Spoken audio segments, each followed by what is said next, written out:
Horas. Kita bertemu kembali dengan renungan harian Carpe Diem hari ini Selasa 17 Mei 2022. Kiranya di hari ini damai sejahtera Allah yang melampaui segala akal memelihara hati dan pikiranmu di dalam Yesus Kristus Tuhan kita. Kini marilah kita memulai renungan firman Tuhan hari ini dengan bernyanyi buku Ende nomor 470, baitnya yang pertama dan yang kedua.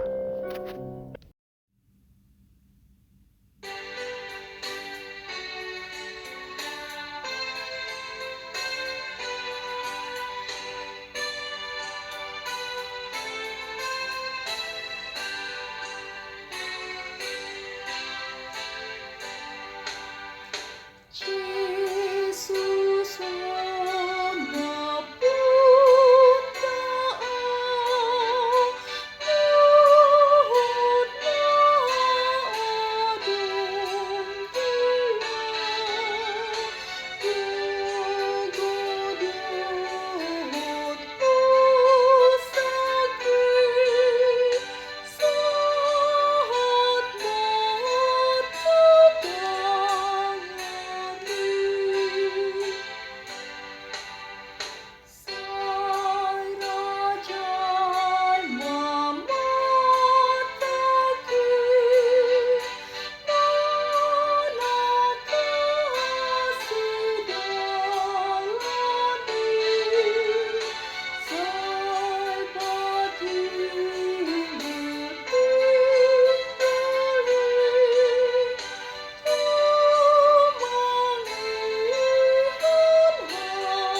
Ayat harian HKBP hari ini tertulis dalam Yehezkiel 16 ayat yang ke-8.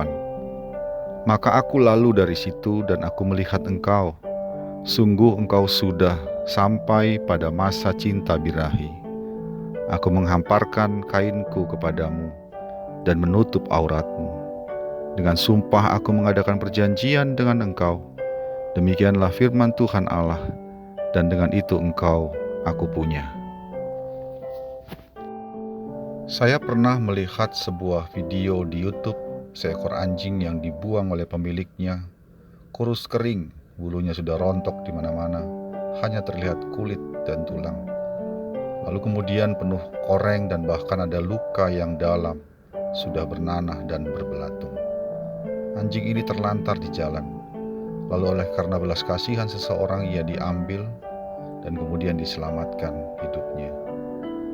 Kemudian ia dibawa ke rumahnya, dibawa juga ke dokter, dibersihkan luka-lukanya, dibersihkan dari belatung, dan diberikan obat serta makanan, diberi tempat tinggal di rumah itu, dan dirawat dengan baik. Hingga 10 bulan kemudian, nampak perubahan besar. Bulunya sudah mulai cantik kembali. Dia sehat dan berlari-lari ke sana kemari, merasakan sukacita karena yang menyelamatkannya itu menjadi bagian keluarganya yang baru. Jika dilihat dari tampang awalnya, anjing tersebut tidak layak untuk dijadikan anjing peliharaan di rumah.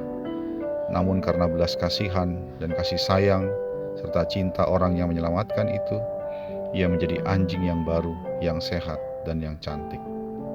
Keadaan Israel sebelum diangkat atau dipilih oleh Allah menjadi umatnya kurang lebih sama dengan ketika anjing yang diselamatkan itu tidak memiliki keindahan sama sekali.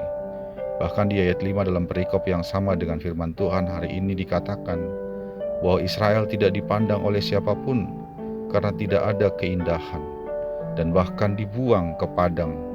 Dan ketika Allah melihatnya, maka Allah berkenan menyelamatkannya, memilihnya menjadi umatnya. Dan karena itu Israel menjadi seperti perempuan yang dibuang.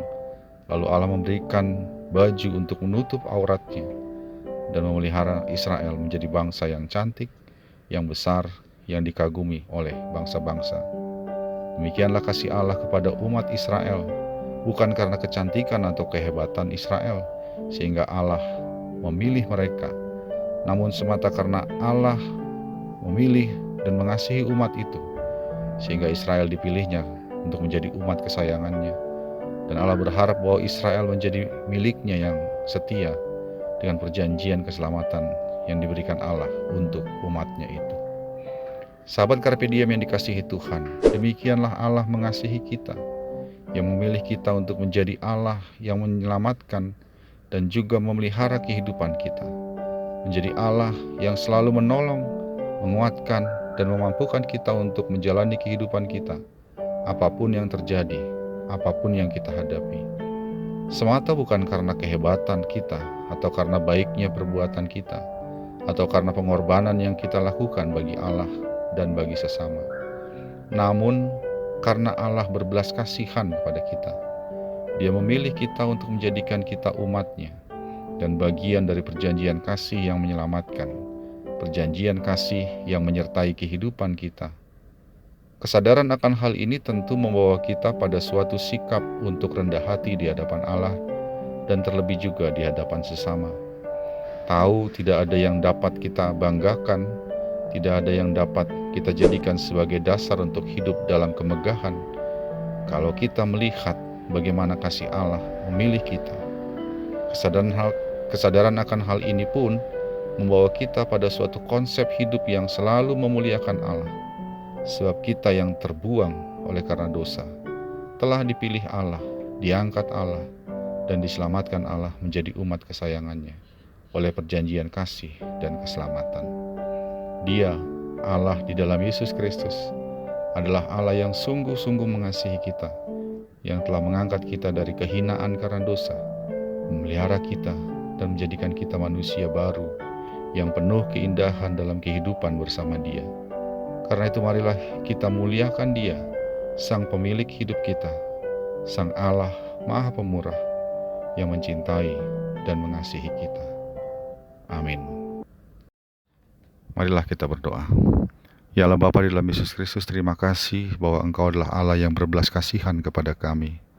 Melihat kehinaan kami, melihat ketidakmampuan kami untuk menyelamatkan diri kami.